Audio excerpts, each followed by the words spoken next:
नमस्ते, जय Shri Krishna, Radhe Radhe. Welcome to day 5 of Bhagavad Gita challenge. आज हम जानेंगे एक ज्ञानी कैसा होता है, क्या टेंडेंसीज है ज्ञानी की। आई होप आप एवरी सिंगल डे गीता का अभ्यास कर रहे हैं, कुछ पढ़ रहे हैं, उसमें ध्यान का भी अभ्यास कर रहे हैं। कमेंट में लिखकर शेयर करिए, कोई भी सवाल है आप कमेंट में शेयर कर सकते हैं।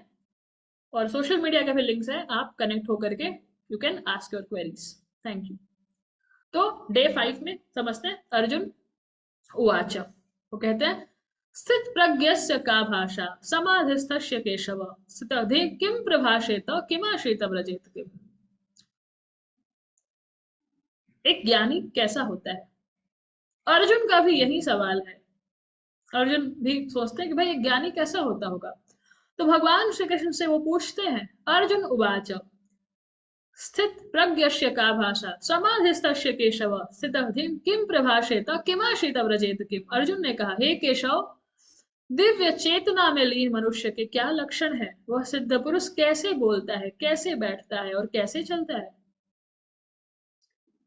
ये हमारा भी क्वेश्चन है ना, हम भी सोचते हैं कि भाई इस ज्ञान के भीतर जो एकदम व्याप्त हो गया है, इसको जी रहा है, ओतप्रोत हो गया है, वो सिद्ध कैसा होता है, कैसे बोलता है, कैसे बैठता है, कैसे चलता है, वो कैसे डिफरेंट है बाकी लोगों से जो माया में अभी भी उलझे पड़े हैं। तो भगवान श्री कृष्ण आंसर करते हैं।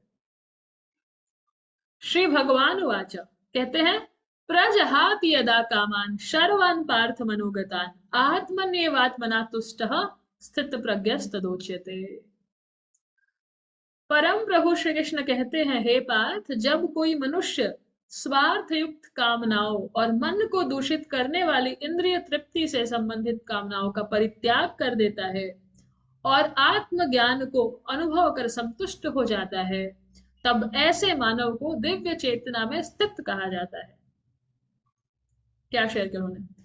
कहते हैं कि प्रजहाति यदा कामान, आप देखो, सिर्फ जो कामनाएं हैं वो अपने बारे, मुझे क्या मिलेगा, मुझे क्या, मुझे क्या, मुझे क्या, मुझे क्या, जब तक ये रहेगा ना, एक अच्छा खासा इंसान, मेरे गुरु कहते हैं कि एक अच्छा इंसान भी वो नॉर्मल है, उसका मेंटल हेल्थ ठीक है, लेकिन वो घर के कोने में बैठ करके अगर वो सोचने लग जाए, मेरा क्या होगा, मेरा क्या होगा, मेरा क्या होगा, तो वो डिप्रेशन में चला जाएगा, दुखी हो जाएगा, वो कंफ्यूज रहेगा, लॉस्ट हो जाएगा। तो कहते हैं कि जब हम हमेशा अपने आप पर फोकस करते, मेरा क्या, मेरा क्या, मेरा क्या, तो ये मन को दूषित करती हैं, कभी तृप्त नहीं कर सकती। आप देखो ना अपने जीवन में कितनी सारी चीजें आपने करी हैं जीवन में, खुशी की तलाश में, तृप्ति की तलाश में, ये करने से खुश हो जाएंगे, ये करने से मजा आएगा, ये करने से बहुत ज्यादा अच्छा लगेगा, बट लगा क्या, हमेशा एंड में हम लॉस्ट ही फील करते हैं, एम्प्टी फील करते हैं, लगता है कि नहीं, ये तो नहीं था विच आई वाज सर्चिंग फॉर। जीवन लगा दिया ना, नहीं मिला। भगवान कहते हैं कि ये स्वार्थ युक्त कामनाएं जो मन को दूषित करती हैं, लेकिन जो ज्ञानी है वो इस बात को समझ जाता है। आप ध्यान से समझिए, आपको कोई फूड पसंद है, तो आप क्या करते हैं कि आज मुझे खाने का मन है, पिज्जा खाने का मन है, आइसक्रीम खाने का मन है, तो आप देखो कल भी ये दो मन है शत्रु बना बैठा, कल भी मुझे फिर से खाना है, फिर बोलेगा मुझे फिर से खाना है। आप पूछोगे भाई इसको तो हर दिन ये उठ के तैयार बैठा है, क्या है इसके साथ केस। तो वो तृप्त नहीं होता, चाहे आप उसको जितना देते जाओ, वो आग के जैसे है, जितना घी डालो बढ़ता जाएगा, पूरा जंगल जला सकता है, एक पेड़ से स्टार्ट हुआ। तो ऐसा तो ये मन है, ऐसा तो ये इंद्रिय का सुख के पीछे की लालसा है, जो आपको खत्म करके ही यू नो डॉक्टर ने बोल दिया है कि आप अब मत खाइए जो भी पर्टिकुलर फूड। क्यों? क्योंकि शरीर की क्षमता खत्म हो गई, अब वो नहीं ले सकती, लेकिन हमारा जीभ बोलता है मुझे और चाहिए, मुझे चाहिए, मुझे चाहिए। इसका एंड नहीं है, तो खुशी उसमें नहीं है ना, मजा तो नहीं है उसमें। तो कहते हैं कि एक ज्ञानी इस बात को समझ गया है और वो अपने आप में संतुष्ट है, उसको पता है कहीं भी कोई भी बाहर की कोई भी वस्तु, कोई भी एक्सपीरियंस, कोई भी इंसान, कोई भी पर्टिकुलर अचीवमेंट मुझे खुशी नहीं दे सकती, क्योंकि मैं स्वयं ही खुशी का, हैप्पीनेस का, प्रेम का, सुख का स्रोत हूँ। I am the source of happiness, I am the source of Joy, I am the source of energy. इस बात को वो याद रखता है, और जब वो इस बात को याद रखता है, वो खुद बाहर भागना बंद कर दिया और अपने भीतर ही इसी मोमेंट हैप्पीनेस संभव है, इसी मोमेंट तृप्ति संभव है। जब आप इस बात को याद रखते हैं कि yes I am happiness, I am energy, I am the source of happiness, मेरे भीतर मेरे नारायण है, मेरे ईश्वर हैं, मेरे हृदय में है। उससे बड़ा कुछ खुशी क्या है? The happiness is not outside, बाहर नहीं है वो हैप्पीनेस। तो वो खुशी जिसकी आपको तलाश है, जो प्रेम आपकी तलाश है, आप सच में अपने आप आत्मज्ञान को ही, खुद को जानने की ही तलाश में आप भाग रहे थे, तो वो ज्ञान उसके भीतर आ गया, अब वो सब खुशी उसके भीतर आ गया, इसलिए वो बाहर बाहर नहीं भागता, वो तृप्त रहता है। ऐसा ज्ञान है, उसका यही साइन है, वो तृप्त रहता है, संतुष्ट रहता है, कंटेंटमेंट में रहता है।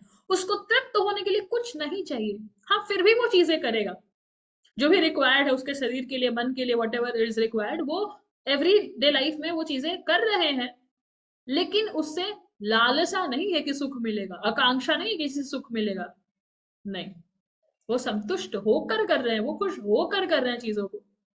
अंतर है ना, इसलिए उनको कुछ बांध नहीं सकता। इसीलिए इस मानव को क्या कहते हैं? स्थित प्रज्ञ कहते हैं। उसकी बुद्धि स्थिर है, उसकी चेतना स्थिर है, ईश्वर में लगी हुई है और ज्ञान में स्थिर है, सबसे इंपॉर्टेंट चीज। तो यही एक ज्ञानी का लक्षण है। और लक्षण क्या है? भगवान श्री कृष्ण कहते हैं, दुःखेष्वनुद्विग्न मनः सुखेषु विगत स्पृहः वितराग भय क्रोधः स्थितर्धीर मुनिरुच्यते। कैसा है?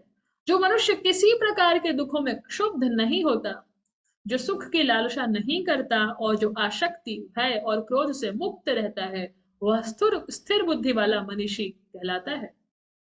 कैसा है वो? दुखे स्वनुद्विग्न मनः सुखे सुविगत स्पृहः।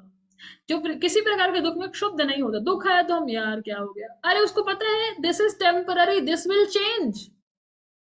आया है दुख ना, उसके पीछे ही सुख है, वो चेंज हो जाएगा। जैसे दिन आया तो उसी में रात भी है ना, दिन खत्म होगा तो रात है, रात आया तो उसी में छुपा हुआ सुबह है, दिन है। तो दोनों है प्रेजेंट। दिख एक टाइम पे एक रहा है तो उसमें दुखी क्या होना है, इसलिए वो शुद्ध नहीं होता, उसको पता है कि ये भी चेंज हो जाएगा। तो ना मैं खुशी में, सुख है तो मैं बहुत ज्यादा मुझे मजा आ रहा है, ना दुख है तो मैं एकदम ऐसे बैठ के, दोनों में वो समभाव है, स्थिर बुद्धि वाला है, तो वो दुखी नहीं होता। जो सुख की लालसा नहीं करता, सुख की लालसा तब करेंगे ना जब सुख की स्थिति से हटेंगे। वो तो सुख का स्वरूप है, वो तो अपने आप में प्रसन्न है, और वो समर्पण के भाव में है कि जो ईश्वर मेरे जीवन में वही सिचुएशंस, वही परिस्थिति दे रहे हैं जो मेरे जीवन के ग्रोथ में, मेरे मुक्ति के मार्ग में बेस्ट है। तो समर्पण के भाव में, इसलिए वो प्रेजेंट को रेसिस्ट नहीं करता, ये क्यों हो रहा है, वो क्यों हो रहा है, अरे हो रहा है, this is it. Every opportunity जो भी हो रहा है वो आपके ग्रोथ के लिए है। You think how you can handle, how you can grow, how you can be grateful at that moment and come out of it. तो सुख की लालसा नहीं करता, जो इंपॉर्टेंट है वो मुझे हो जाए, जो मुझे मजा है वो नहीं, क्योंकि मजा आए तो शायद वो गिरा भी सकता है, अच्छा भी नहीं हो सकता है। इसलिए कितनी बार हम प्रार्थना करते हैं कुछ चीजों की, नहीं मिलती हमें क्योंकि शायद वो अच्छा नहीं है। जैसे एक माँ से बच्चा बहुत कुछ मांगता है, माँ सब कुछ नहीं देती ना, वही देती है जो बच्चे के लिए अच्छा है, जो अच्छा नहीं वो साफ मना करती है। उसी तरीके से नहीं करता वो लालसा। और जो आसक्ति, भय और क्रोध से मुक्त रहता है, उसको आसक्ति नहीं है किसी भी चीज से, फ्री है वो किसी भी आसक्ति से, क्योंकि उसको पता है कुछ भी मेरा नहीं है, कुछ भी मेरा नहीं है, सब कुछ टेम्पररी है, सब कुछ डिजॉल्व होगा। एक ईश्वर ही मेरे अपने हैं। ये सब रोल हो रहा है यहाँ पर। कोई माता पिता बन के आया है, कोई भाई बंधु बन के आया है, कोई मित्र बन के आया है, तो बहुत सब कुछ है। तो जब ये टेम्पररी है, जब ये रोल खत्म हो जाएगा तो सब अपने तरफ लौट जाएंगे। जैसे किसी मूवी का शूट होता है तो क्या होता है, बहुत सारे लोग आते हैं, अपना रोल निभाते हैं, और जैसे पैकअप हुआ कोई नहीं दिखता है, सब निकल गया। इसी तरीके से जिसका इसका जैसे ऐसे रोल का पैकअप होगा वो निकल जाएंगे। तो आसक्ति वो नहीं करता क्योंकि उसको ये ज्ञान है, और जिसके भीतर ज्ञान है वो रोता रहेगा, दुखी होता रहेगा, इसलिए वो आसक्ति से रहित है, भय और क्रोध से मुक्त रहता है। उसको डर नहीं लगता क्योंकि उसको पता है मेरे ईश्वर, मेरे नारायण मेरे साथ हैं, क्या होगा मेरा। समर्पण के भाव से रहता है, जो भी होगा वो मेरे ईश्वर की मर्जी से हो रहा है और मुझे वो स्वीकार है, पहले ही मुझे स्वीकार है ना। और क्रोध से मुक्त रहता है। क्रोध तो पता है कब आता है? क्रोध जब आप कंट्रोल करना चाहते हो किन चीजों को, you want to control few things, ऐसा ही होना चाहिए तो ऐसे ही हो, वॉट एवर, तो क्या होता है? क्रोध आता है, ये ऐसे कैसे हो गया। और क्रोध is always about the past. Past में कुछ हो गया रहेगा आपके जीवन में, आप उसको पकड़ कर बैठे, ये क्यों ऐसे होगा, ये क्यों ऐसे हो गया, ऐसे हम बैठे रहते हैं पकड़ करके। तो वो क्रोध से मुक्त क्यों रहता है? क्योंकि वो पास्ट में नहीं जीता, हो गया, शेक इट ऑफ, वो प्रेजेंट मोमेंट में रहता है। तो क्रोध करे भी तो किस बात पर क्रोध करे? उसके पास कोई मुद्दा नहीं है क्रोध करने का ना, क्योंकि वो ज्ञानी है। There is nothing to be angry about, it's all the divine will, and whatever has happened has always dissolved like a dream, dissolve हो चुका है। So what I should be, unhappy or angry about? नहीं होता वो। और उसकी बुद्धि स्थिर है, ज्ञानी है, उसकी बुद्धि ठीक काम करती है, ज्ञान के अकॉर्डिंग काम करती है, उसी को स्थिर बुद्धि वाला मनीषी कहा जाता है। लेकिन इन सब चीजों को कैसे फॉलो कर सकते हैं, है ना?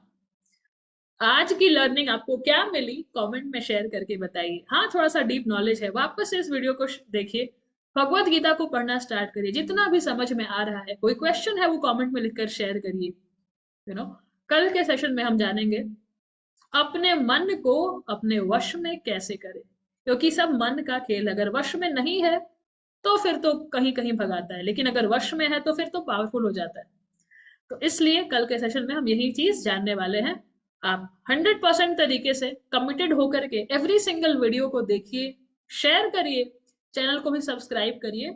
और यही मेरा मिशन है कि इस ज्ञान को, भगवत गीता के ज्ञान को, ध्यान के अभ्यास को सबके जीवन में लेकर आया जाए। जय Shri Krishna, Radhe Radhe. Thank you so much, धन्यवाद।